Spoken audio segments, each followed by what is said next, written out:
Ladies and gentlemen, welcome back to another episode of Bloom the Podcast. Y'all know that music, you know what time it is. We are back. Thank you all so much for tuning in to another episode. If you guys are new here, I'm your host, Donovan, and I'm here with the one and only co-host, Ashley Okada. What's up? And we are back, baby, back in the Bloom studio, doing what we do best. And we have a fun episode today. If you guys did check out last week's episode, we had a really good conversation about prayer life, struggles we've had in our prayer life, victories we've had, ways we can improve our prayer life, just some real practical things to keep in mind. So it's a really fun episode. If you guys haven't seen that, the link will be in the description below. So go ahead and check it out. And same with all our other videos. If you haven't missed any episodes on season 2, make sure you go back and check them out because we've done a lot of good stuff. And we've got a lot of good stuff coming, so make sure you stay tuned. But in today's episode, we're going to talk about, I guess, how should I say, we're going to talk about our responsibility to pursue the things we desire versus the Lord bringing them into our life. And one of the main things, because you brought this up before we started recording, is that one thing that single people hear a lot is that it's an idol, or that they're trying too hard to find a spouse or something like that. And we're going to kind of like tackle it from that vantage point and kind of go over a couple things. So I'll pass it over to you. When you were single, when you were looking for Nikki, did you ever hear that? I never heard that from anyone just because I don't think our family sees it that way, as desiring a relationship is you idolizing a relationship. Yeah. So I didn't hear that, and I didn't hear that. I have to say I'm single now, and I haven't really heard that too much, but I know people that have heard it, and usually it's in the vein of like, oh, they went to try online dating, or they go to a separate Bible study or church group to like find someone, and they're like obsessing over it. Mm-hmm. Now, I think it's good to clarify there are people that obsess about it. Yes. So what's the line? Where do we draw the line? I think a pretty clear line is when you're willing to sin over it. Okay, that's a good reference point. I think the problem is that a lot of people would have varying opinions on what the sin that you're referring to looks like. Right, so I would say by sin is anything that goes outside of what scripture says is okay. So as far as someone being desperate enough to date a non-believer per se, or, flirt and convert, that's not biblical. Do people do it? Yes. That doesn't make it right though. Like, in God's eyes, is that like, oh yeah, you should do that. You know what I'm saying? The respectable thing to do. Exactly. And oftentimes that leads to way other horrible issues. But I would say being willing to date a non-believer, putting all your purity at risk, having sex before marriage, all those things that you're willing to do shows that it's an idol in your life. And that's not to say, because I think majority of people struggle with purity issues in dating. So it's not to say that that's an idol. But if it's like, it's so hard to explain here, but like if you're just constantly no remorse, like you need this and you cannot, and there's no like, yeah, we're getting married tomorrow. It's like, yeah, we're going to be like this for, like 5 years. Like, no, yeah. Because I think that if you are really serious about marriage and purity is an issue, then you need to get married ASAP, not 5 years from now. Well, and that goes into a whole other issue, and I don't know if this is a separate topic for a different day, but a lot of people would say that using purity as the main motivation to get married is really bad, which I would agree with in the general sense that, yeah, that shouldn't be the only reason you get married. That's ridiculous. But to say that it's not a driving factor, I think is also equally, if not more, ridiculous. I mean, it's better to marry than to burn. I call that a pretty driving factor. A lot of people burn it. If you're not called to singleness, then you're probably burning, which is why none of us were just relationships weren't meant to be the way they are now. Dating was not meant to be the way they are now. It was like you meet someone, you're like, I like you, you like, we're getting married right now. Like, yeah.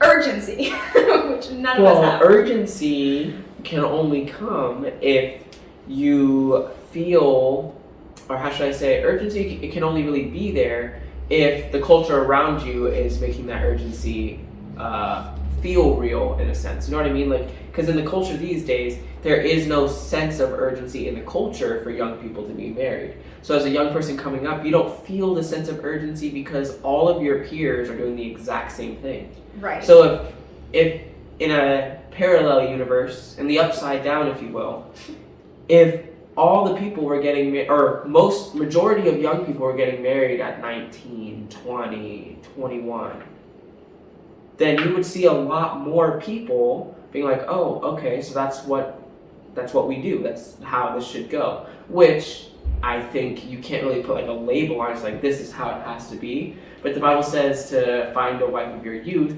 That doesn't mean 30 per se. Like, not that 30 is old, but it's not what he meant. Yeah. No, I definitely agree. And I think, honestly, the fact that people desire marriage at a young age is when people say it's an idol, because they don't think that's even something you should, be thinking about. And I think for someone who's like 19 and really wants a relationship, it's like, why is marriage so important to you at 19? Like, you're a child. Like, like they can understand a 40-year-old being like, I really want to get married and there's no one, but they don't understand a young person. And I'm like, no, the young person has just as strong desires as that 40-year-old. It's probably stronger. I mean, I would assume it's a lot stronger as a young person than it is as an old person. I think there's more of just that like time factor for the older people. They're like, oh, well, you're already 40, so I totally understand why you feel that way. Right. Versus the young person who's 19, they're like, well, you have your whole life ahead of you to get married. It's like purity in your whole life, like it doesn't, the two do not go together. Like, yeah, we have your whole life ahead of you, but that doesn't stop you from struggling with purity. So what does that have to do with anything? Right. No. That's my question. Yeah, no, I completely agree.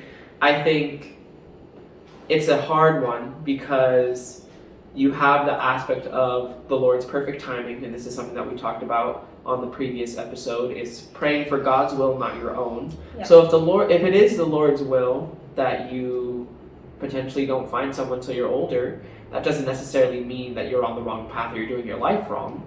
But also, you don't want to remove all of your responsibility from yourself if you do want to be married and say, oh, well, the Lord told me. He told me I'm not going to be married till I'm 29. And then you're like, okay, where'd you get that from? So it's a balancing, and I think that's where people get tripped up, because like, how much is it reliant on you? Like, what can people say or do to help them feel like they have some actual, like they're part of the equation, I guess is probably a better way to say it. Because a lot of people are just like, Jesus, take the wheel, God, find me someone. I honestly think that you do all you can until it happens. And it's not saying you don't trust God within that. You still trust God within you doing all you can. It's like if you want to lose weight, you're praying to God, like, help me lose weight. You're not just going to sit there and keep pounding burgers. You're going to constantly be on a diet, working out, and that doesn't stop until you see that result. And that's not to say you weren't trusting God, that God's going to help you through that. Yeah. But you still are doing everything you can until you see a result. But the problem, I think the main thing within that to show that it's not an idol is you being content where you are while you're trying. Yeah, and I think that's where the analogy is a little different, because I get what you're saying, but in this scenario, say you are overweight and you're praying to God to help you lose weight, obviously you have to put in the work, but that's an active sin issue. So that's where people say that, because like looking for a spouse, there's nothing sinful about it. So that's where people, I think, get really hard-nosed and like, this is an important thing. It's not important. Like, the Lord will bring it to you when He brings it to you. Whereas in the other example you gave, you have to work on that. The Lord commands you to work on that. Well, I think if you're single and you're burning, that will become a sin issue. That's a good way. So it is an active thing that you know. But then you have, again, I'm playing devil's advocate here, guys. But like, you have the people that would say, well, you have to get your purity in check before you can do that, because technically speaking, that's not a wrong notion, right? Like, you want to be working on your purity. You don't have to wait till you get married to be like, okay, I'm not going to indulge in sexual sin anymore. That's not how that works. Right. But you have the people that are like, that's even more reason why you should wait. Which, oh my gosh, y'all stop. That is why so many mistakes happen. It's like, it's so funny too, because then you have it where if someone has a baby with someone, they're like, you should get married now.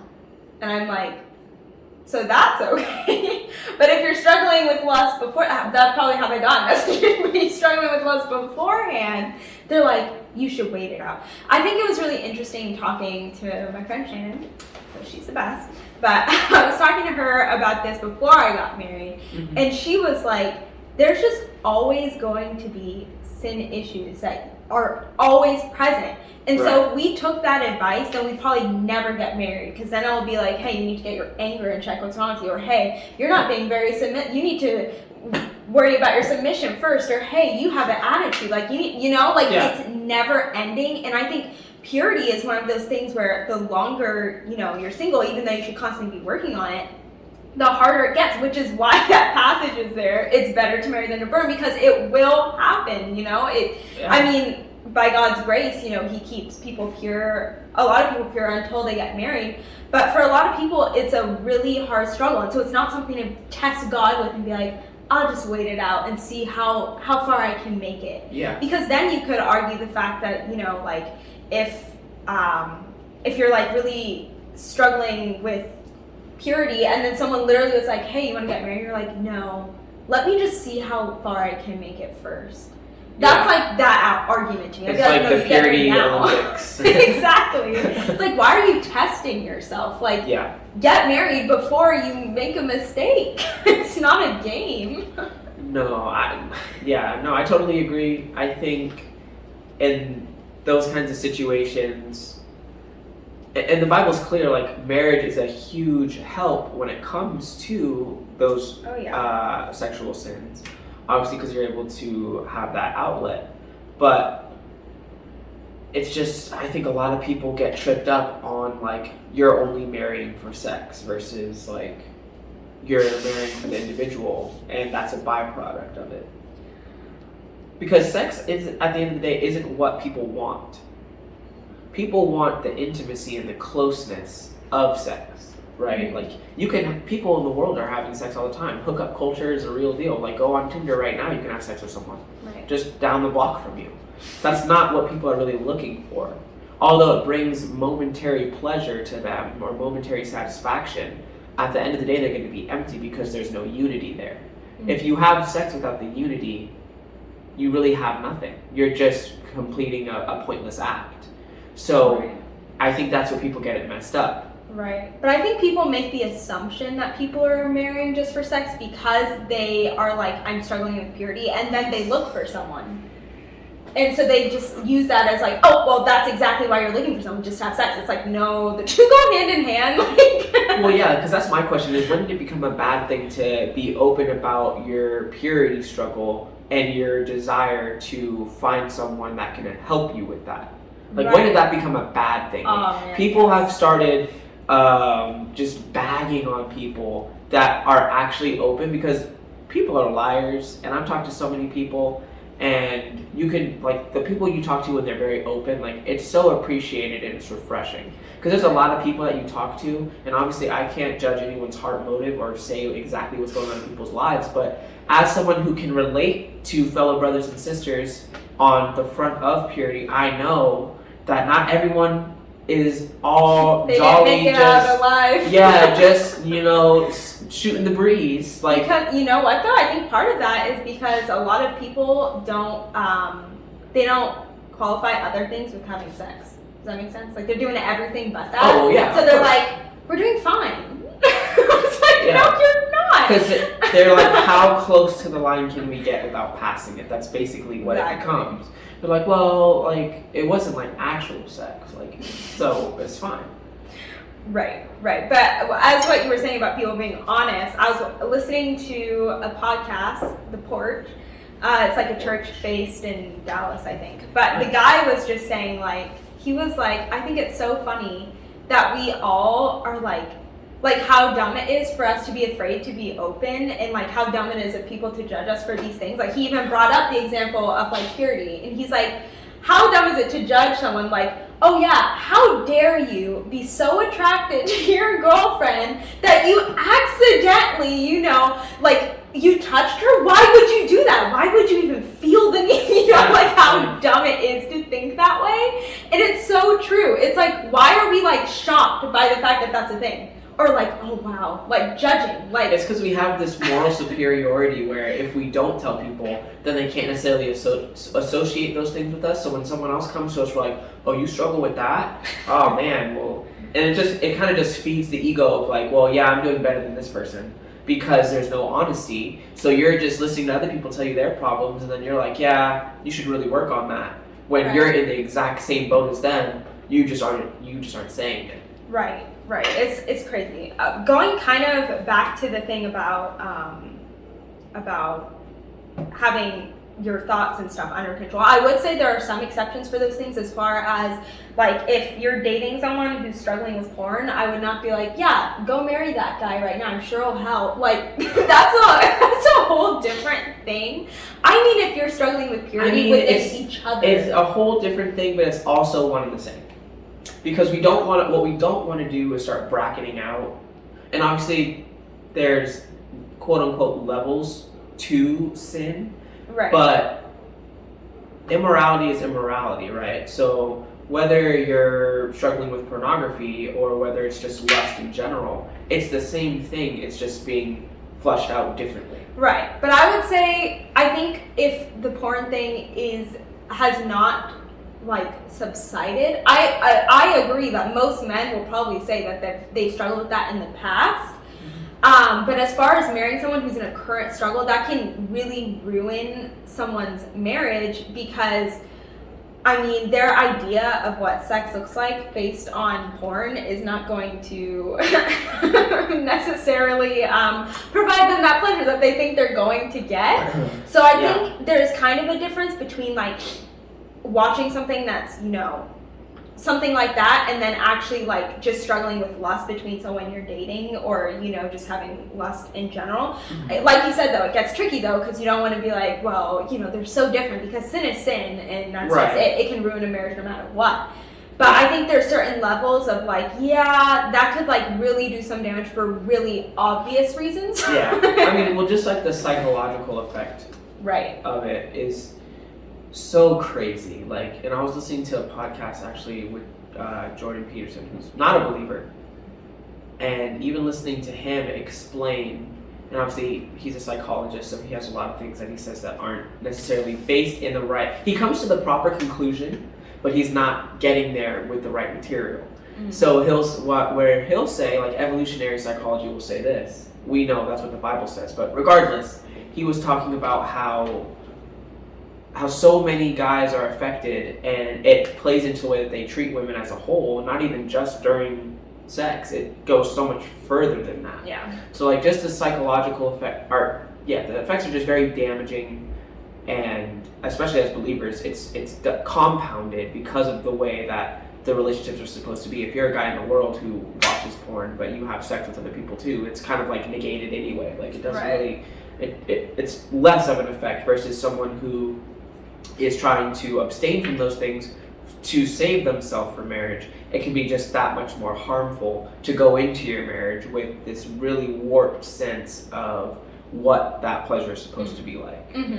Yeah, and I think it's important to state that when I mean putting off that, I don't mean like everything's just gone, you know, but you're not like actively like watching that every night, you know what I'm saying? Because I think there's lasting side effects of that thing, which is why they have things for the internet like angel eyes or covenant eyes, whatever it's called. Angel eyes? Covenant eyes, is that what it's called? I think it's covenant eyes. Yeah, but you know, stuff to protect, because within porn, then you find other things, on the internet, or you're drawn to certain things, and it's different, after watching porn. So I think dealing with those things is something that you might still have to deal with within marriage, even after that person stops watching porn. So I think, like I said, it gets really tricky, and you have to be very careful with and know what you're like okay with when you're, talking to that person you're talking about marrying. Make sure you're being realistic with yourself.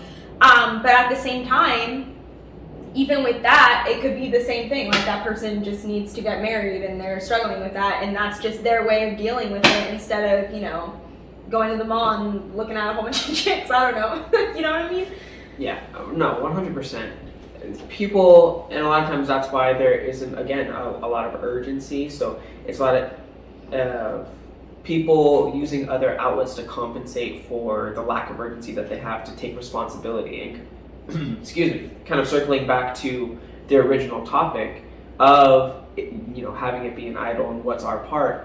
I think that is our part, right? Like, if especially that you struggle, like, just sitting back and letting yourself flush out those desires through all these different means that are a lot more damaging, like, really take responsibility and initiative upon yourself to go out and pursue. And I think a lot of people have a problem with that word, pursuing a wife. Like, most of the time you're just like, yeah, I prayed and the Lord brought this person, and it's like, yeah, that's great, but they don't want to admit how actively they were trying. Exactly, yeah. They're just like very, very beat around the bush. Like, yeah, I was open to relationships and stuff. It's like, okay. Like, there's something wrong with seeking someone out. They've demonized that. They like, and that's why, it's kind of a meme. Not that it's not a real thing, but like that guy at church that asked everybody out. Like, that's a real guy. Like, he's a menace to society in every sense of the word. But they've taken that extreme and put that onto all the regular people that are just asking people out to get to know them and asking people out to see if they're compatible. Like, they broad brushstroke this whole character of a person over the act of pursuing a wife. Right, and I think it's really sad because you see it even more so within the small church. Oh.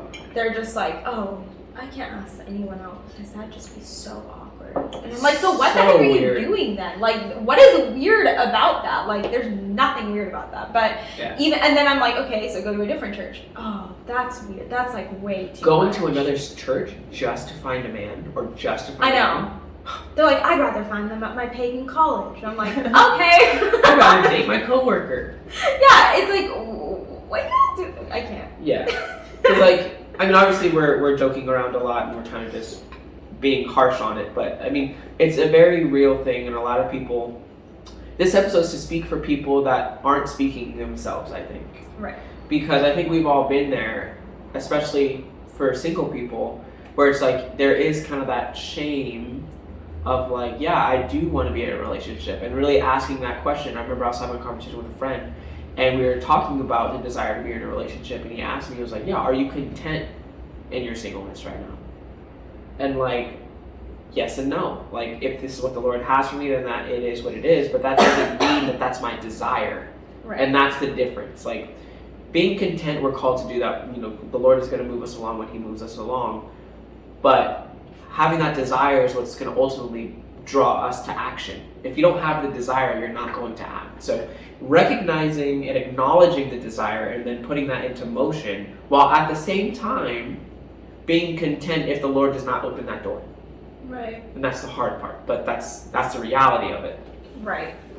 I think it's so hard because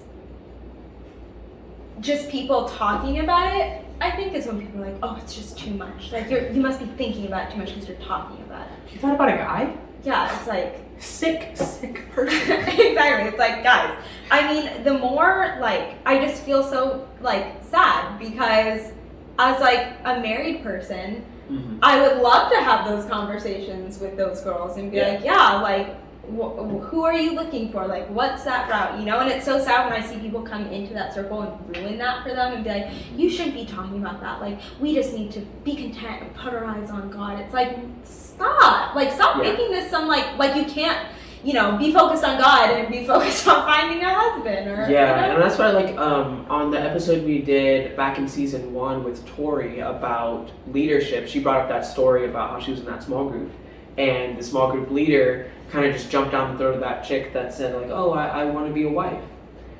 And, like, I think it starts at such a young age, not only from the vantage point of having your parents model what a relationship should look like and making it desirable from a young age there, but also having people come alongside you and encourage you in those desires when you're in those prime years. Like, for you, if you would have had a small group leader that's just like, why are you trying to be married? Like, it would have just made that process of really trying to pursue your desires that much more harder. Did you? But yeah. Okay. But the thing is I would completely just not talk about that stuff.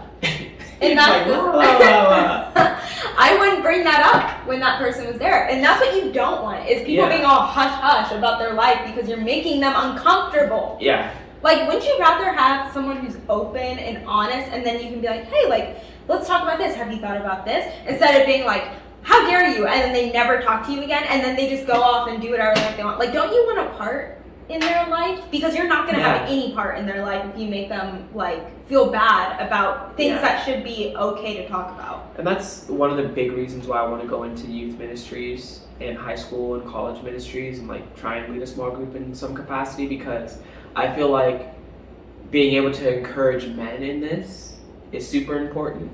Because not only do you have the women shooting down other women for desiring to be a wife, but you don't have men to wife them up. Exactly, you don't have any men encouraging the younger men to step up and be husbands. So it's being attacked on both fronts. Yep. So I mean, I just feel a big calling to go out and address those younger men that ultimately have that desire, because that's the way the Lord designed us, really, at the end of the day, is to seek that companionship. We're social beings. We desire that, like I mentioned before, that intimacy, that connection with people.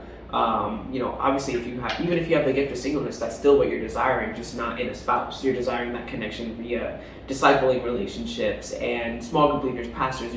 You're still looking for that fulfillment from intimacy and connection and relationship. So just helping people realize that those desires are not sinful, and that they can take action. They don't have to just sit on their hands and say, Lord, give me a wife or give me a husband. Like, go out and pursue that. Like, I think a good example is like a job, right? If you want a job, if you don't apply, you're probably not going to get a job. You have to put your application out there.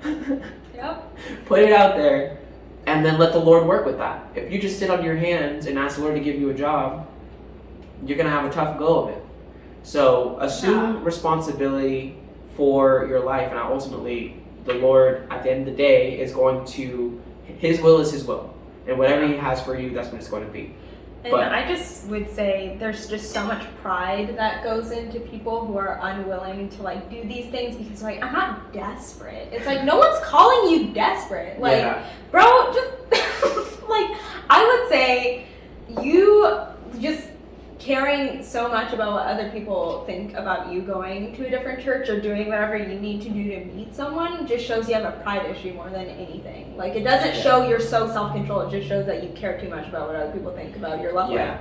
You're more worried about looking content to other people that don't care about you rather than pursuing something you desire, which is sad. And it's only going to hurt you. It's not going to hurt anyone else. No one else has to deal with your singleness. Right, and that makes me think, because we need to do an episode. I wrote up a whole thing on the online dating scene, because I feel like that's one of those things that's heavily frowned upon for people that are pursuing. Maybe they go to a small church or something, there's not a lot of options, and there's kind of just that feel of like, I can't get on an online dating site. What if I see someone I know? Right. It's like, who cares?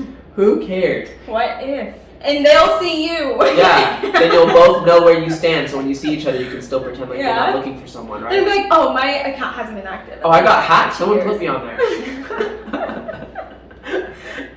I mean, and my thoughts on online dating, I'm going to save that for that episode, because there's so much that needs to be said about this. But I think online dating, I think, highlights the pride of a lot of people in the young demographic, when it comes to assuming responsibility and not sitting on your hands. Right. But we'll get into that on a separate episode. But anyways, hope you all enjoyed that discussion. There's a lot going on here, so we were a little all over the place, but super fun episode nonetheless. Make sure you guys drop a like. Don't forget to comment and also subscribe for weekly episodes, and we will see you all on the next one.